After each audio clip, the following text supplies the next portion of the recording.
Отқа қызып тұрған майға бананды қосып жақсылап тұрып қуырып аламыз. Бұл десертті Таиланд елі ойлап тапқан екен. Бананның көптілігі соншалық осы десерт дүниеге келген. Басында қанша қыздардан көріп жүрдім. Сыртынан қызықтым, қалай болып шығады екен. Банан жұмсақ болғаннан кейін езіліп кетпей ма? Сыртынан қарасаң жүрегің айнып, бірақ өте қатты қызықтым. Сондықтан өзімде жасап көрейінші деді. Қызып тұрған майға бананның сыртын алып тастап 4-5 минуттай қуырып аласыздар. Бұның үстінен біз шоколад қойып ұсынсаңыздар, дәмі керемет болады.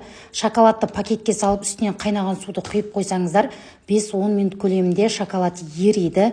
Бананды қуырып алғаннан кейін үстінен кішкене осылай ұрғылаңыздар. Жанына жаңғақ себеміз. Жаңғақты өте майда етіп қолдарыңызбен турап алыңыздар. Қуырылған бананның үстіне шоколадты осылай жүргізесіздер.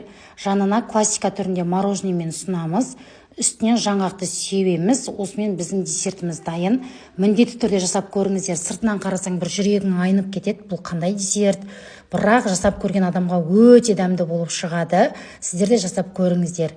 Парақшам өте пайдалы, ерекше рецепттер шығады. Сондықтан тез-тез жіберіп алмас үшін тіркеліп алыңыздар. Осы видеоға лайк басып, достарыңызға жіберіп қойыңыздар. Сіздермен болған Назерке.